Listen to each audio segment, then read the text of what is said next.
And we want to welcome all of His Glory Nation from east to west to north to south. Welcome to today's Take 5. We have Malik Obama with us, the brother of Barack Obama. We have a great opportunity to sit down with Malik to talk about Kenya, his brother, and more. Malik, welcome to His Glory. Thank you very much. I'm pleased to be here. Yeah, we were talking before we got started about the beauty of Kenya. I was telling you that we have 6 churches in Kenya and we have an orphanage. And I told the kids I would get to Kenya very soon. I'm looking forward to it. That would be great. You know, it's a nice place to be, and I'm impressed by what you're trying to do there. Yeah, we've gotten them fresh water. The kids love that. And, you know, here in America, we take the little things for granted compared to Kenya. You know, when we got them a soccer ball, you would have thought that we gave them iPads and iPhones. The kids were just ecstatic of getting a ball that they could go out and play with. It was so joyful. Yeah, they take pleasure in the little things because... some of those things, they don't see them every day. That's right. So they take pleasure in little things, And we can learn from them because I watch how the families work together. It's very dirty, especially in the rainy season when I was in Liberia. But the kids are clean. They work together. They all pitch in to get the kids out to school. It's amazing to watch them all work together and have so much joy when they play soccer, or you call it football in Africa. Yeah, football. Yeah, it's a very natural environment out there, and so it's different. It's not like in the USA. It's getting there if you go to the city, yes, but if you go up country, then things are more natural out there. So let's talk about your being a brother of Barack Obama. Can you explain to us how your relations are, your mother, your father, and what that's like? Well, we got to meet a long time ago for the first time in 1985. And we got to be really good friends, and we're happy to come together. So through the years and the developing circumstances, became a bit, not so close anymore because of what we do. He's into his thing, and I'm into my thing. We share the same father, but we have different mothers. And I'm the eldest, and then comes a sister, and then him, and then a few other brothers. So I haven't seen him since 2015. So can you tell us what the family dynamics were growing up with your brothers and sisters? Oh, it was not so good because I was raised up in the country until I was 6 years old when my father was out here in the USA. And when he came back in 1964, then I relocated to the city and I was educated from, primary school all the way to my university education in Nairobi. I had my sister and 2 other brothers who I grew up with. And then the family situation wasn't too good because my father was involved in an accident back in 1971, and which took him out of work, and things went downhill. And then so I started moving around, and the family was sort of like broken up. I was in boarding school, my sister was in boarding school. The other children, they went with their mother. And so since then, we've fairly been just like on our own. we tried to stay together as much as we could until my father, he died in 1982. And we were sort of like already grown up, some of us, most of us. And then we got in touch. I came to the USA in 1985. We were just on and off, try to stay together, keep in touch by letters, mostly by letters. At that time, there wasn't too much of like Zoom or WhatsApp or internet. We would have to write one another, and it would take like a week to get, and 2 weeks to get a response. A week to go and a week to come back. There were things like aerograms, and you look like maybe you remember those things, like the aerograms and so forth, and postcards, and that's how we kept in touch. And then right around maybe 1990, I think Barack, he started getting into politics. I could see him in the internet and everything, and then he became a senator in 2005. We all came down for his swearing in, and then it took some time again.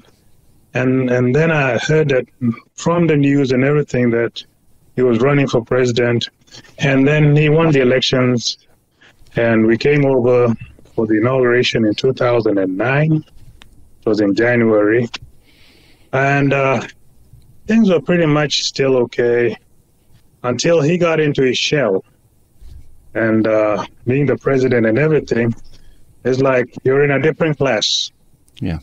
And since then, it's just been like we've not been able to, connect. So up until now, until 2015, he came over to the USA, and we had a big family get together, and that's the last time that we got to see one another. And I haven't seen him since.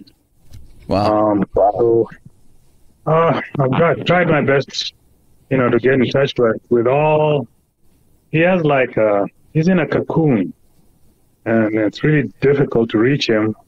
He hasn't really reached out, so that makes it a little bit more complicated. So that's how it is up until now. We sort of I see him in the news. Right now, he's sort of he's disappeared. I don't see him too much in the news or anything.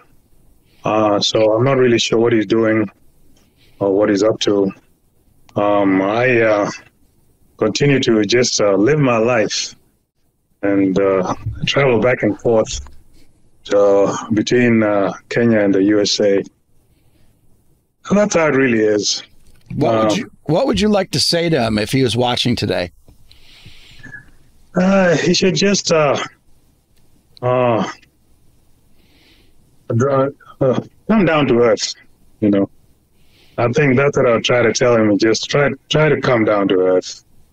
I know he's up there in the sky, and even if you're you can fly as an eagle, but still walk with the turtles. That's what I say. So that thing got to his head, and it would be nice if he would just, reach out. That's all. What do you think he thinks about? I understand you were a supporter of President Trump. Is that correct?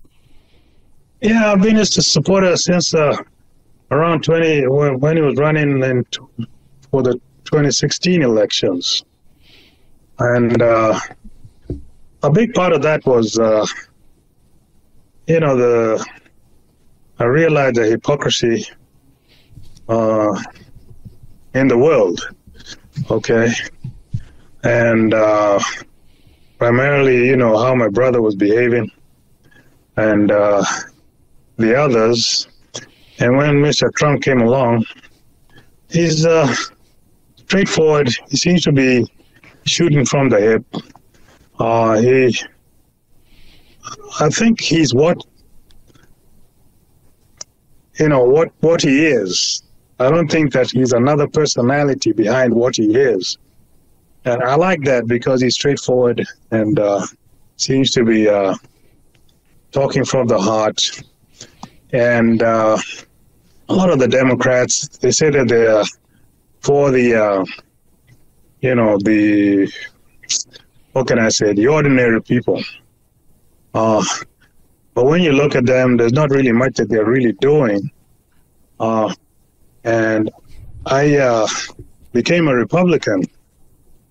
And that's how I changed. But I think it was just because of the behavior of my brother. Also, the issue of some of the things that Hillary Clinton was doing, how she, the email scandal, and her denial of any involvement. And I felt that was kind of like dishonest. And then when looking at how the Democrats, the way their structure is, it seems like there are a couple of people who are really in control of that. And I didn't feel that they were being quite honest with everybody. So I thought it was a fresh start. Let me think afresh. And that's how I became a Republican. And Trump, I like just the way he, how he is. I don't agree with him basically on a couple of things lately. Not because, just for, I believe in God, and I believe everybody needs to be treated fairly. But some of the things that are going on in the world, people need to be less violent and, less destructive. And there needs to be a lot more passion. Yeah. So there's some areas where I have my differences, but, what can I say? I'm just like you. I'm just trying to do the best I can. I have a small foundation. I do try to, like when you're talking about clean drinking water, I can identify with that. Trying to help people, to empower them economically. So try to get them educated. Maybe help out with the widows and orphans. Yep. Maybe, housing, get them, it doesn't have to be 100%, but at least a roof over their heads, and get them doing something meaningful that can generate some income for them to educate their children, put food on the table, and, clothing, the basic amenities of life. Yeah. Yeah, that's what we do with our orphanage in Liberia and in Kenya. We don't give them necessarily money. We give them the seeds to plant. We give them the cows to plow the field, and we give them chickens. And we bought a cow named Glory so that the kids can have fresh milk. So they do it themselves, and they feel better about it. I want to go back. Do you believe that your brother was part of Biden's administration, the third term? Do you think he was a puppet behind Joe Biden was Barack's puppet for the last 4 years prior to President Trump? It's hard to say because on the one hand, yes. On the other hand, you know how we are when we get old. Old people, they want to hold on to their, to their power, to their independence,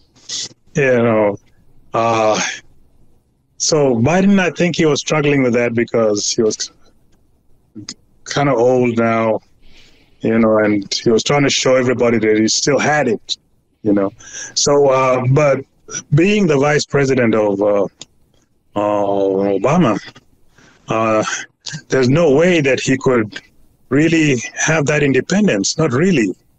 And with his condition, and like I said, how the Democrats, they are made, or how they're structured, there are some people who are pulling those strings. And I believe that even Obama himself, I don't think that he was acting independently. There were people who were pulling the strings, even with him. Yeah. But Biden, yes, I think he was inebriated. So who do you think pulls these strings that they could take somebody like Barack Obama and, as a president of the United States and tell him what to do? Maybe the Clintons, and then maybe they have their own, what do you call it, people who they have put up there, or they're part of that cabal, Cabal, yeah. How do you think Barack's relationship was with the Clintons? His relationship was good, because remember, she was up against him and she lost, and immediately she became the Secretary of State. Mm-hmm.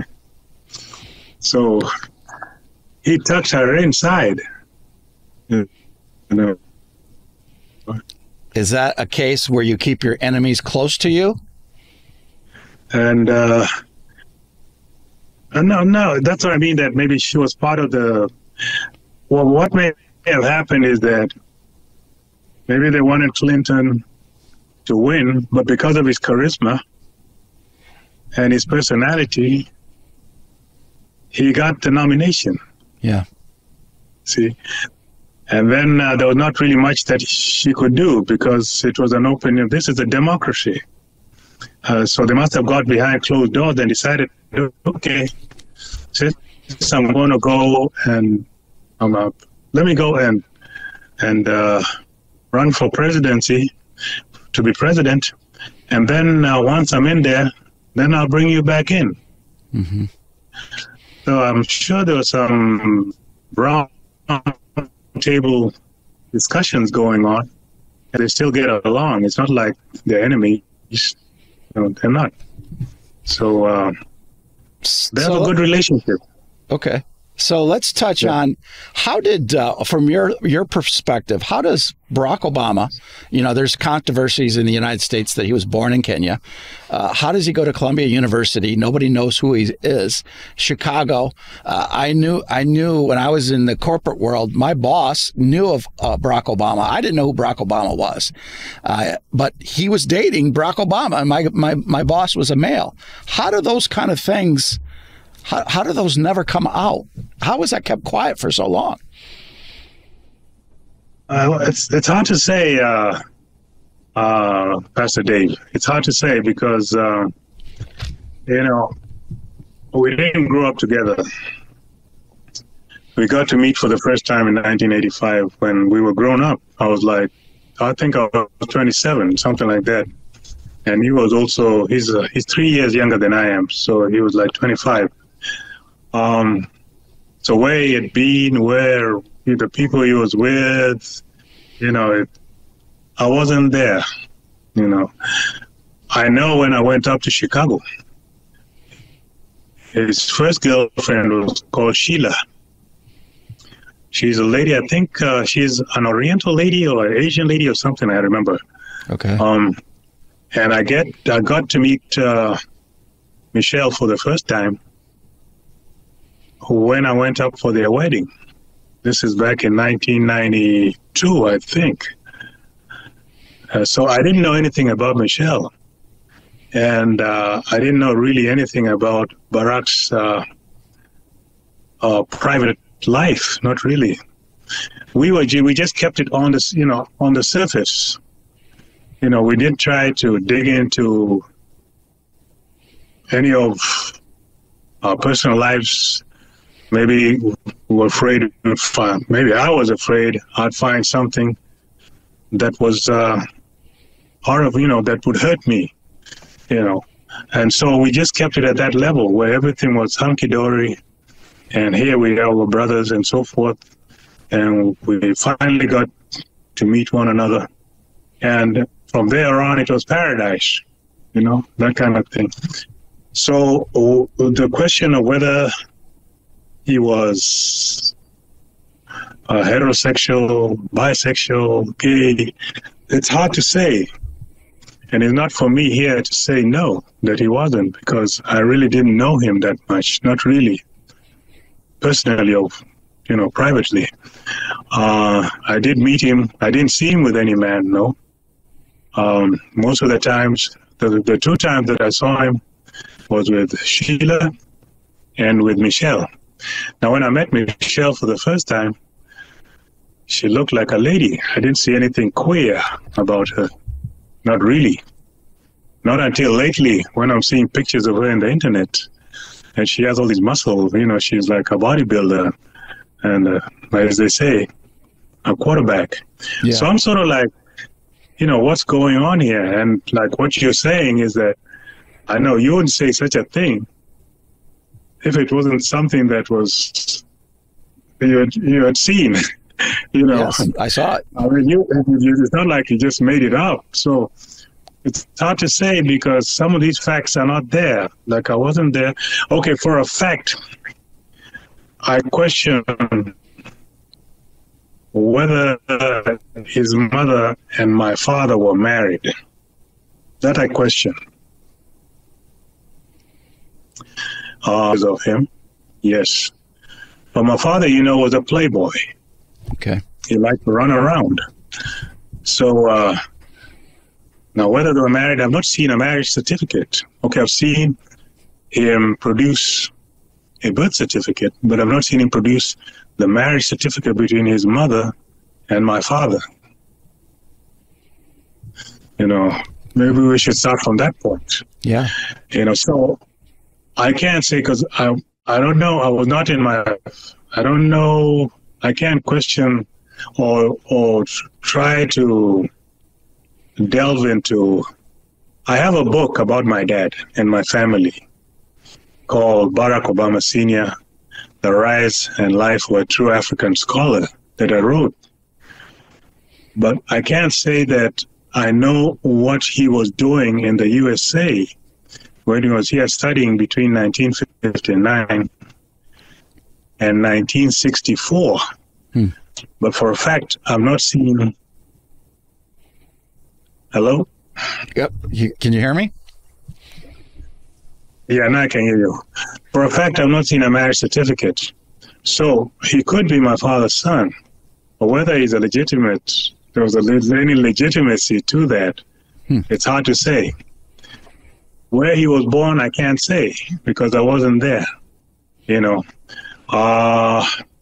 But from my information, he was born in Hawaii. And then when my father left in 1964, he came back with another woman, not his mother, you see. So between 59 and 64, it's hard to say what happened there. You see what I mean? That's right. But when my father came back, it was with another woman, not with Barack's mother.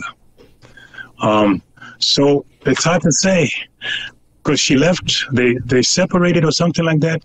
And then she got married with some guy from Indonesia. Right. And Barack he grew up in Indonesia. So between Hawaii, Indonesia, and Kenya, it's hard to say where the train stations were. Yes, I see. You see what I'm saying? Yeah. So I can't really say without proof. Those are things that maybe my dad could have told me, but he didn't. Those are things that maybe my dad might not have known either, because Barack was born in 1961. And by that time, I think my father had gone to Harvard. That's what I hear. He had gone to Boston. So, you see, trying to pinpoint and try to get the real story in there is very difficult. Well, if somebody like you, that is his brother, and you're not sure, Yeah, there's a lot of confusion in the United States as well about what the truth is. I want to ask you, from your perspective, was Barack a Muslim or was he a Christian? What is he?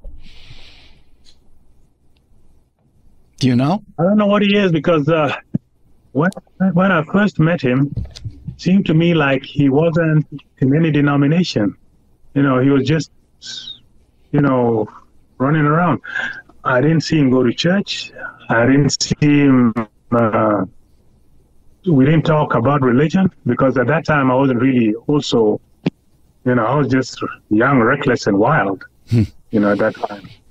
And so we weren't into religion. I don't remember us walking into a church or a mosque or anything like that. When I was with him, we never talked, anything about it. We didn't talk religion. And so the next time when he came, when I went to his wedding, that's when we went and he had his wedding at a chapel or a church. Now, I didn't know with Reverend Wright. Yes. But we didn't sit down. I didn't sit down with him and talk religion. We were just brothers, and I didn't care what he was. Yeah. I was just happy to be with him, and he was happy to be with me. And that's how it was. But the next time, that's the time when I saw him at the church, and the marriage was conducted there. Now, after that was 1992, he came over to my wedding. I think it was 1993, a year later. And I had a Muslim, I had been drinking a lot, and I stopped drinking in 1989. And so, where I was, it told you find a God of your understanding. So I went back to my grandfather's religion. That's why I'm a Muslim right now. Okay. So we had a Muslim wedding, and that was it. But from then on, I didn't see any kind of religious orientation, which is strange because in Indonesia, everybody's a Muslim. Right. Most people are Muslim. And this man, his stepfather, was a Muslim. So if he was in that household, my thinking is that he must have been a Muslim at that time. Yeah. Because at that age, he didn't have any choice but to be the religion of the home, of the house. Right. So he must know a lot about Islam. He never professed Islam to me. He didn't really profess Christianity to me, other than that he was married in a Christian church. Okay, so I don't know what he is, not really. Okay, I think when he was at his swearing in for being a senator, I think he swore by the Bible. Yep. And then when also he was swearing in at the presidential inauguration, he swore by the Bible. So it's hard to say if it's a real thing. People can do those things just for optics. Exactly. But I've never seen him pray. And I've never seen him exhibit any kind of religious, because say, for example, you're doing your thing. On Sunday, I bet you go to church. I do. Or maybe you have your own ministry, so you have your own church, okay? So people see you. And, hello? Yes, they do. So, even in his presidency, I didn't see any, real, I'm going to church, Biden, I think he went to church a lot of times. He would go to church, and you can tell somebody was religious and somebody was not. Right. But yeah. I didn't see any religiousness or spirituality in Barack. I didn't see it. Yeah. So would you like to see that relationship rekindled with Barack? Yeah, why not? I mean, when I say that they have a saying that only mountains don't meet, and reconciliation is something that's a God-given thing. And even God, he dislikes, and I think he's against brothers being against each other. You know, in Islam, I think that is a no-no. We're supposed to, when you break a bond between your brother, it's like it's a sin. It's a sin. And I think even in Christianity, it's like that. But if, which is strange, because I don't think it's going to happen, because there are many opportunities that he could have done that. Every time I went to the White House, I had to push my way in there. I need to go through either Reggie Love or there was another lady, and I would wait like maybe for 6 months before I was given an appointment. But I'd make a point to go and see him because I was his elder brother. He didn't invite me. See, I've never had dinner with him. I've never been to his home. I've just been to his office by my effort about 6 or 8 times.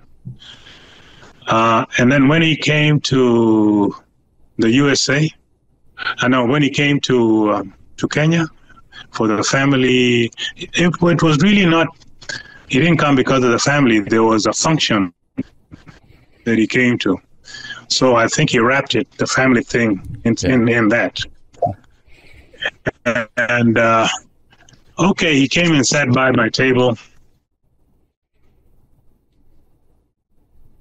But